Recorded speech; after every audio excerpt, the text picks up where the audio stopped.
Now coming to the question number 3, what is given in the question number 3? Form the pair of linear equation for the following problems and find their solution by substitution method. ये हमें word problems दी है, इसकी हमें पहले equation बनानी है और वहाँ से इसका सोल्यूशन निकालना है। देखो क्या क्वेश्चन दिया हुआ है, the difference between the two number is 26 and one number is 3 times the other, find them. अब दो नंबर्स का डिफरेंस दिया हुआ है 26। दो नंबर हमारे कुछ भी हो सकते हैं बट मुझे नहीं पता, तो मैं उसको लेट कर लूँगा, let the two numbers be X and Y. अब कौन सा ग्रेटर है, बट मैं एक्स मान के चल रहा हूँ कि एक्स ग्रेटर है, हमें नहीं पता वो दोनों में से कौन सा ग्रेटर है। तो मैंने एक्स को आगे लिया है तो मैं एक्स लिख दूंगा, X is greater than Y. दो नंबर मैंने लेट कर लिए, let the two numbers be X and Y. अब वो कह रहे हैं दो नंबर का डिफरेंस जो है वो 26 दिया है, मतलब डिफरेंस इज माइनस, तो एक्स माइनस वाई इज 26। ये बन जाएगी फर्स्ट इक्वेशन। अब सेकंड केस क्या दिया हुआ है, one number is also 3 times the other. अब ये जो एक नंबर x है ये दूसरा y का क्या है, 3 टाइम्स है, तो x is equal to 3y। तो अब x is equal to 3y को मैं पुट कर दूंगा फर्स्ट इक्वेशन में।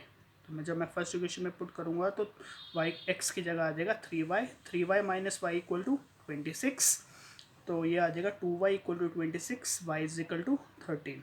अब जब मेरे पास एक वेरिएबल की वैल्यू आ जाएगी y इज इक्वल टू 13, उसको मैं पुट कर दूंगा फर्स्ट इक्वेशन में। तो x minus Y equal to 26 थी फर्स्ट इक्वेशन, तो y की जगह मैंने डाल दिया 13। तो x minus 13 is equal to 26, x is equal to 26 plus 13 is equal to 39। तो x की वैल्यू आ गई हमारे पास 39। तो हम लिख देंगे hence the required numbers are 39 and 13। अब दोबारा मैं एक बार रिपीट कर रहा हूँ, ध्यान से सुन लो कि दो नंबर्स हमने निकालने हैं इसमें, और उन दोनों नंबर्स का डिफरेंस जो है वो हमें 26 गिवन है। One number is 3 times the other और उसको हमें फाइंड करना है। तो मैं लेट कर दूंगा, लेट द टू नंबर्स भी एक्स एंड वाई, एक्स को ग्रेटर ले लूँगा वाई से। दोनों नंबर्स का डिफरेंस 26 दिया हुआ है, तो X minus Y equal to 26 हो जाएगा।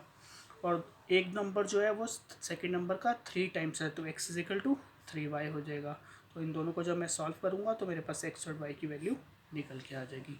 सो बेसिकली जो इम्पॉर्टेंट है कि वर्ड इक्वेशन से हमें पहले इक्वेशन बनाना आना चाहिए, जब इक्वेशन बन जाएगी तो सोल्यूशन ऑटोमेटिकली निकल जाएगा।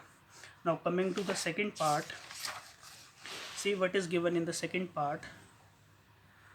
The larger of two supplementary angles exceed the smaller by 18 degree, find them। अब दो नंबर्स हैं सप्लीमेंट्री हैं, वो कह रहे हैं दो दो एंगल्स हैं। The larger of the two supplementary angles exceeds the smaller by 18 degree. तो हम एंगल्स लेट कर लेंगे, लेट द एंगल्स भी एक्स एंड वाई, और एक्स को मैं ग्रेटर मान के चलूँगा वाई से। तो अगर दोनों नंबर दोनों एंगल्स अगर सप्लीमेंट्री है तो x प्लस वाई क्या होगा, 180 डिग्री होगा, क्योंकि सप्लीमेंट्री एंगल्स का सम क्या होता है, 180 डिग्री होता है। तो x plus y equal to 180 degree हम लिख लेंगे, फर्स्ट केस बन जाएगा हमारा। सेकंड वो कह रहा है कि जो लार्जर नंबर है वो स्मॉलर से 18 एक्सीड कर रहा है, मतलब जो बड़ा x है वो y से 18 बड़ा है, तो किस में प्लस करेंगे, y में प्लस करेंगे 18 डिग्री, क्योंकि जो लार्जर है वो स्मॉलर से 18 डिग्री ग्रेटर है, एक्सीड कर रहा है। तो x is equal to y plus 18, इसको मैं पुट कर दूंगा फर्स्ट इक्वेशन में। तो x plus y equal to 180 degree हमारे पास दिया हुआ था, x की वैल्यू डाल दो y प्लस 18 यहाँ पे। तो y plus 18 plus y equal to 180, तो 2y is equal to 162 degree. तो y की वैल्यू निकल के आ जाएगी यहाँ से 81 डिग्री, जिसको मैं पुट कर दूंगा इन फर्स्ट इक्वेशन। तो फर्स्ट इक्वेशन में मैंने जब पुट करी तो x plus y is equal to 180 दिया हुआ था हमें, तो y की वैल्यू मैंने 81 यहाँ पे डाली, तो x की वैल्यू कितनी निकल के आ जाएगी, x plus 81 is equal to 180 degree. तो x is equal to 180 minus 81 degree, तो x निकल के आ जाएगा 99 degree. Hence the required angles are 99 degree and 81 degree, ये निकल के आ जाएगा। ईजी है, दो नंबर है सप्लीमेंट्री, तो x plus y is equal to 180 degree हो जाएगा। वन एंगल है that is exceeds the second angle by 18 degree, तो x is equal to y plus 18 बन गया सेकेंड इक्वेशन। अब इन दोनों को सॉल्व कर लो और x एंड y की वैल्यू निकल के हमारे पास आ जाएगी। ये हो गया हमारा second part. Now coming to the third part, ये सारे वर्ड प्रॉब्लम्स बहुत इंपॉर्टेंट है, इसे दो दो बारी करके देख लेना। अब थर्ड पार्ट में क्या दिया हुआ है, the coach of a cricket team by 7 bats and 6 balls for rupees 3800। Later she buys 3 bat and 5 balls for ₹1750. Find the cost of each bat and each ball. Each bat और each ball की हमें cost भी इसमें निकालनी है. तो क्या करेंगे, इसमें लेट कर देंगे. Let the cost of one bat is equal to x and the cost of one ball is equal to y. अब according to the question bat कितने लिए उसने 7 बैट लिए, तो 7x हो गया, प्लस बॉल कितनी ली थी हमने, y ली थी, तो 6y हो गया. उनकी कॉस्ट कितनी दी हुई है, 3800. तो 7x plus 6y is equal to 3800 बन जाएगी फर्स्ट इक्वेशन. फिर वो कह रहा है बाद में उसने 3 बैट और लिए और 5 बॉल्स और लिए और उसकी कॉस्ट थी 1750. तो 3x plus 5y is equal to 1750 हो गया. ये बन गई सेकेंड इक्वेशन. अब यहाँ से क्या करेंगे, सेकेंड इक्वेशन से y की वैल्यू निकाल लेंगे. तो 5y is equal to 1750 minus 3x, y की वैल्यू निकल के आ जाएगी 1750 माइनस 3x अपॉन 5. अब ये जो y की वैल्यू है इसको मैं फर्स्ट में पुट कर दूंगा. तो क्या आ जाएगा मेरे पास, देखो ज़रा, 7x plus 6y is equal to 3800 थी फर्स्ट इक्वेशन. तो y की जगह मैंने इसकी वैल्यू पुट कर दी 1750 माइनस 3x अपॉन 5. इसका मैं एलसीएम ले लूँगा. एलसीएम लेने के बाद मेरी जो x की वैल्यू आएगी वो 500 निकल के आ जाएगी.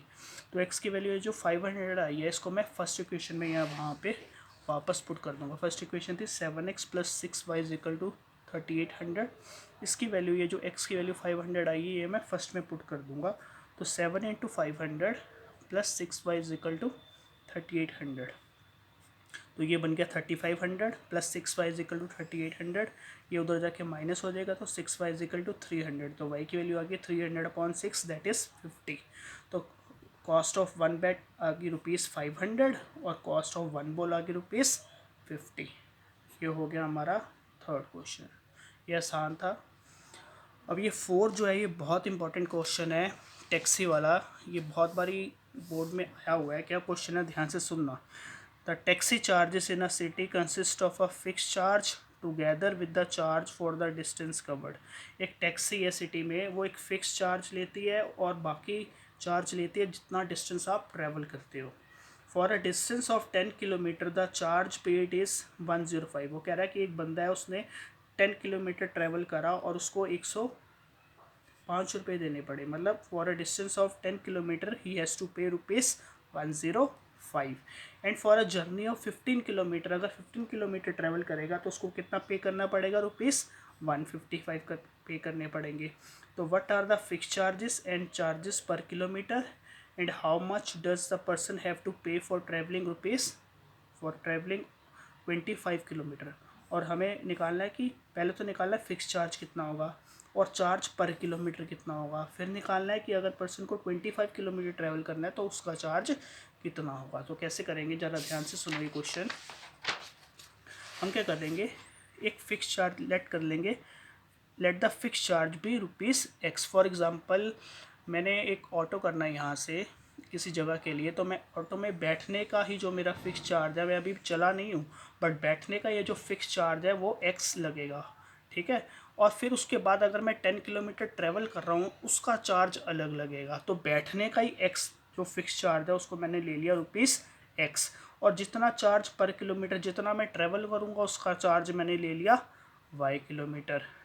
अब वो कह रहा है कि जो पहला पर्सन था उसने 10 किलोमीटर ट्रैवल करा था और 105 रुपीज़ दिए थे. तो फर्स्ट इक्वेशन क्या बन जाएगी, फिक्स चार्ज क्या था, x तो लगेगा ही बैठने का.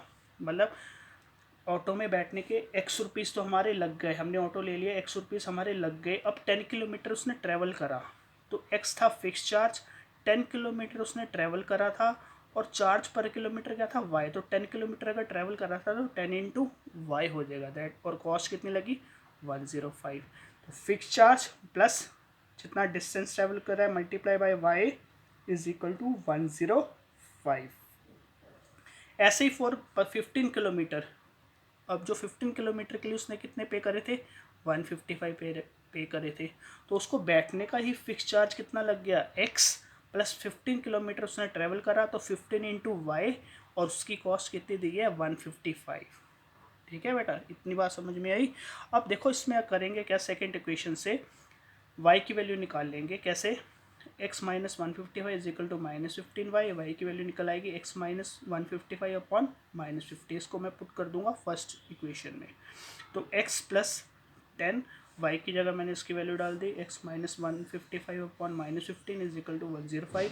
इसका जब मैं एलसीएम ले लूँगा तो एलसीएम सॉल्व करने पे ये जो माइनस है मैं ऊपर मल्टीप्लाई कर दूंगा, माइनस 10x प्लस 1550, तो 15x minus 10x plus 1550 upon 15 is equal to 105। इसका एलसीएम ले लूँगा अपॉन 1 करके।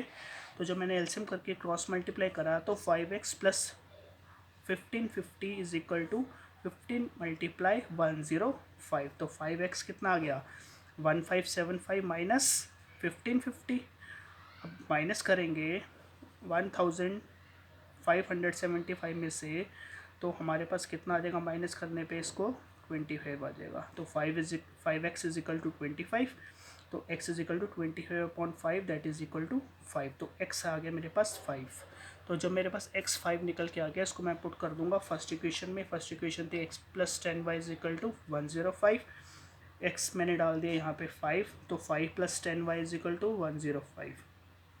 तो 10y is equal to 105 minus 5, तो 10y इज इक्वल टू 100 और y की वैल्यू कितनी आ जाएगी 10 निकल के आ जाएगी। अब मेरे पास x फिक्स चार्ज का अमाउंट आ गया और चार्ज पर किलोमीटर का अमाउंट आ गया। अब वो कह रहा था कि अगर उसको 25 किलोमीटर ट्रैवल करना है तो उसकी कॉस्ट क्या आएगी। और 25 किलोमीटर के लिए क्या बन जाएगी इक्वेशन, x तो फिक्स थी प्लस 25 किलोमीटर उसने ट्रैवल करा था, तो x प्लस 25 y बन जाएगी। तो x की वैल्यू हमने निकाली हुई है 5 डाल दो, प्लस 25, y की वैल्यू भी निकाली हुई है 10, तो वो डाल दो। तो x प्लस 250 कितनी कॉस्ट लगेगी उसकी, रुपीज़ 255 रुपीज़ उसके लगेंगे, ये आगे उसकी कॉस्ट। तो बहुत इंपॉर्टेंट क्वेश्चन है ये, ये याद रखना, इसमें fix charge plus charge per kilometre is equal to cost, हमारे पास फॉर्मूला इसमें लगेगा। Fix charge plus charge per kilometre is equal to cost. Fix charge 10 था तो 10 लग गया, प्लस 10 किलोमीटर से ट्रैवल कर रहा था, plus 10y equal to cost होके 105। ये याद रखना है, fix charge plus charge per kilometre that is equal to cost. 10 kilometre होगा तो x plus 10y equal to हो जाएगा कॉस्ट, 15 किलोमीटर होगा तो x plus 15y is equal to cost हो जाएगी। तो ऐसे ही हमारा ये क्वेश्चन सॉल्व हो जाएगा। This is important, one of the important question in this exercise. Now coming to the fifth part. So what is given in the fifth part? A fraction becomes 9 by 11 if 2 is added to both the numerator and the denominator. If 3 is added to both the numerator and denominator, it becomes 5 by 6. Find the fraction.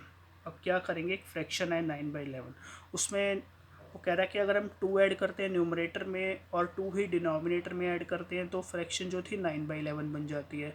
और अगर 3 add करूँ numerator में और denominator में तो मेरी fraction 5 by 6 बन जाती है। तो फाइंड द फ्रैक्शन। अब इस क्वेश्चन में हमारे पास न्यूमरेटर नहीं पता तो मैं न्यूमरेटर को x लेट कर लूँगा, डिनोमिनेटर नहीं पता तो उसको मैं y लेट कर लूँगा।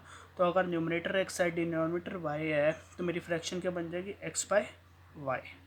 अब अकॉर्डिंग टू क्वेश्चन वो कह रहा है कि अगर मैं 2 ऐड कर दूँ न्यूमरेटर में भी और डिनोमिनेटर में भी तो x plus 2 upon y plus 2, fraction में ही x प्लस 2 और डिनोमिनेटर में भी y प्लस 2, तो मेरी फ्रैक्शन कितनी बन गई थी 9 by 11। तो ये बन जाएगी फर्स्ट इक्वेशन। दोबारा सुन लो, फ्रैक्शन क्या थी x प्लस वाई। वो कह रहा है अगर मैं न्यूमरेटर में भी 2 ऐड करूँ डिनोमिनेटर में भी 2 ऐड कर दूँ तो x plus 2 upon y plus 2 हो जाएगा और फ्रैक्शन कितनी बनी थी मेरी 9 by 11 बनी थी। ये बन गई हमारी फर्स्ट इक्वेशन। इसको मैं सॉल्व कर लूँगा, क्रॉस मल्टीप्लाई हो जाएगा, 11 इसके साथ मल्टीप्लाई हो जाएगा और 9 नीचे मल्टीप्लाई, ये क्रॉस मल्टीप्लिकेशन हो जाएगी इसके बाद। ठीक है, अब जब क्रॉस मल्टीप्लाई करूँगा तो 11 इसके साथ मल्टीप्लाई हो गया 11x प्लस 22, 9 इसके साथ मल्टीप्लाई हो गया 9y प्लस 18। तो अब इसको मैं सॉल्व करूँगा तो y की वैल्यू निकल के आ जाएगी 11x प्लस 4 अपॉन 9। ये y की वैल्यू को मैं सेकेंड इक्वेशन में पुट करूँगा। बट सेकेंड इक्वेशन क्या है देखो जरा, if 3 is added to both the numerator and denominator, ये सेकेंड केस है। अगर मैं न्यूमरेटर और डिनोमिनेटर में अब 3 अगर ऐड करूँ तो x प्लस 3 और डिनोमिनेटर में भी y प्लस 3, न्यूमरेटर में भी 3 ऐड कर दिया और डिनोमिनेटर में भी 3 ऐड कर दिया। तो मेरी फ्रैक्शन कितनी बन गई थी, 5/6 बन गई थी, दैट इक्वल टू 5/6। अब इसको भी क्रॉस मल्टीप्लाई कर लूँगा तो मेरे पास कितना आ जाएगा, 6x+3 y इंटू y+3, तो 6x+18 is equal to 5y+15। तो ये इधर आ जाएगा 6x - 5y is equal to 15 - 18, तो 6x - 5y कितना आ जाएगा, -3। ये बन जाएगी सेकेंड इक्वेशन। अब फर्स्ट इक्वेशन से जो मैंने y की वैल्यू निकाल ली थी ये मैं सेकेंड इक्वेशन में पुट कर दूंगा। सेकेंड इक्वेशन में जब मैंने y की जगह इसको वैल्यू पुट करी तो 6x - 5 y की जगह डाल दिया 11x + y/4/9, ये जो यहाँ से निकाली थी, दैट इज़ इक्वल टू -3। तो 6x माइनस दिस मल्टीप्लाई कर देंगे अपॉन 9 इक्वल टू -3। इसका अपॉन करके 1 करके एलसीएम ले लो। एलसीएम लेने पे हमारे पास वैल्यू जो आएगी -x - 20, ये क्रॉस मल्टीप्लाई हो जाएगा -27। तो x की वैल्यू यहाँ पे कितनी निकल के आ जाएगी, 7 निकल के आ जाएगी। अब ये जो x आया है इसको मैं फर्स्ट इक्वेशन में यहाँ पे पुट कर दूंगा तो y की वैल्यू आ जाएगी। देखो कैसे पुट करा मैंने इसको, putting x is equal to 7 in x, ये हमारी फर्स्ट इक्वेशन थी, x +2 upon y+2 equal to 9/11।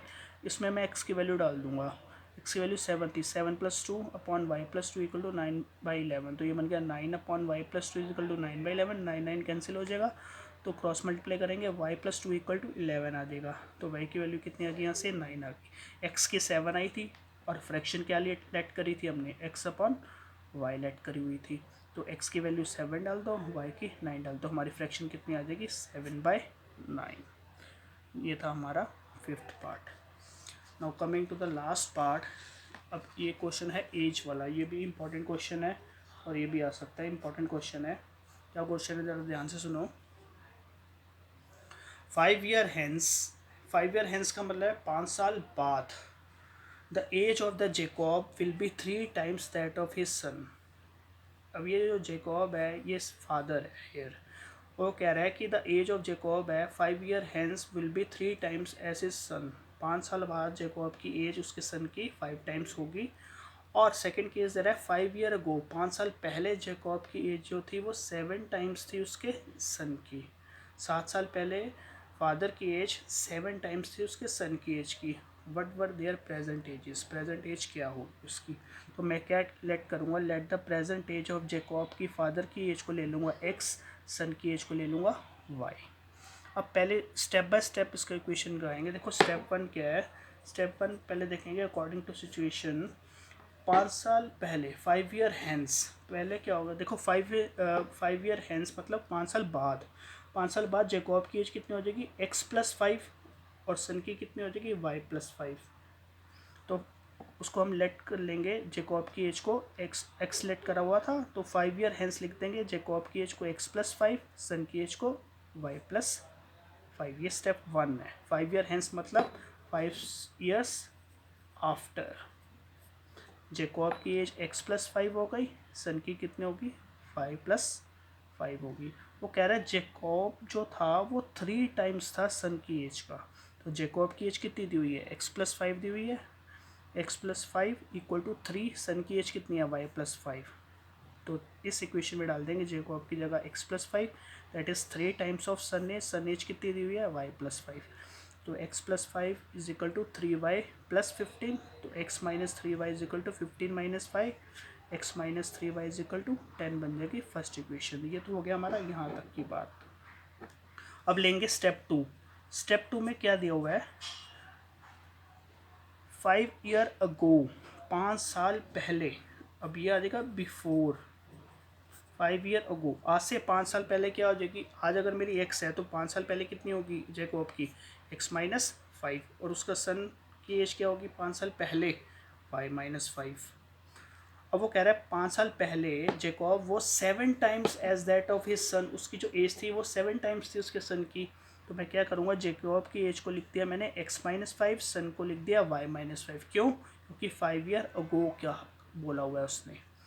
Jacob जो था वो 7 टाइम्स था सन की एज का, तो जेकॉब को लिख दिया x - 5, that is 7 times of son is 7 into y - 5 हो गया यहाँ पे। तो इसको सॉल्व कर लो, x - 5, 7y - 35। जब मैं इसको सॉल्व करूँगा तो मेरे पास निकल के आएगा, देखो x minus 5 is equal to 7 y minus 35। यहाँ से जब मैं इसको सॉल्व करूँगा तो मेरी इक्वेशन बन जाएगी x minus 7 y equal to minus 30 बन जाएगी सेकेंड इक्वेशन। तो फर्स्ट इक्वेशन मैंने पहले बनाई हुई थी, देखो यहाँ पे फर्स्ट इक्वेशन मेरी बनी थी x minus 3y equal to 10 और सेकेंड यहाँ से बन गई x minus 7y is equal to minus 30। अब सेकेंड इक्वेशन से मैं निकाल लूँगा y की वैल्यू, तो y की वैल्यू बन जाएगी x माइनस 30 इधर आके प्लस हो जाएगा और ये माइनस 7y उधर जाके प्लस 7y हो जाएगा। तो y की वैल्यू निकल के आ गई x प्लस 30/7। इसको मैं पुट कर दूंगा फर्स्ट इक्वेशन में। फर्स्ट इक्वेशन में जब मैंने यहाँ पे पुट करा x minus 3y equal to 10 में, तो मेरे पास बन गया x माइनस 3y की जगह डाल दिया x प्लस 30/7 इक्वल टू 10। अब इसको मल्टीप्लाई कर दिया और अपॉन 1 करके इसका एलसीएम ले लिया। एलसीएम लेने पे क्या आ जाएगा, 7x minus 3x minus 90 equal to 10। Cross multiply करने पे 70 हो जाएगा ये, that is 4x minus 90 equal to 70। तो 4x इक्वल टू 160 आ गया। x की वैल्यू कितनी आ गई यहाँ से, 40 निकल के आ गई। अब ये जो x की वैल्यू निकल के आई है इसको मैं फर्स्ट इक्वेशन में पुट कर दूंगा। फर्स्ट इक्वेशन थी मेरे पास x minus 3y equal to 10 दी हुई थी, तो यहाँ पे 40 डाल दूंगा x की जगह। तो 40 माइनस 3y इक्वल टू 10 आ गया। तो 40 माइनस इधर आके माइनस हो गया 10 और वो minus 3y right hand side जाके पॉजिटिव 3y हो गया।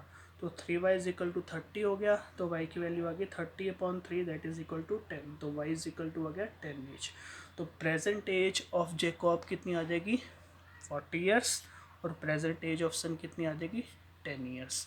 बस ये याद रखना है इक्वेशन में कि जो एज लेनी है 5 ईयर हेंस, मतलब 5 ईयर आफ्टर, आफ्टर में प्लस होगी, आज से 5 साल बाद की जो एज है वो प्लस होगी। तो जेकॉब में x प्लस 5 हो जाएगा और सन को y प्लस 5 हो जाएगा। और अगर उसका 3 टाइम्स है तो x plus 5 that is 3 times of y plus 5 हो जाएगा। और सेकंड में ये ध्यान रखना है कि 5 ईयर अगो बोला हुआ है तो वो पहले की बात होगी। तो जेकॉब एज 5 साल पहले क्या हो जाएगा, x माइनस 5, और सन एज 5 साल पहले क्या हो जाएगी, y माइनस 5। और जेकॉब जो था वो 7 टाइम्स था सन की एज का 5 साल पहले, तो जेकॉब वॉज 7 टाइम्स ऑफ इस सन एज। तो x माइनस 5 क्या होगा, 7 टाइम्स ऑफ y माइनस 5। तो यहाँ से और यहाँ से दोनों इक्वेशन बन गई और इसको हम सॉल्व कर लेंगे तो ये मेरे पास सोल्यूशन आ जाएगा, जेकॉब की एज 40 ईयर्स और सन की एज 10 ईयर्स।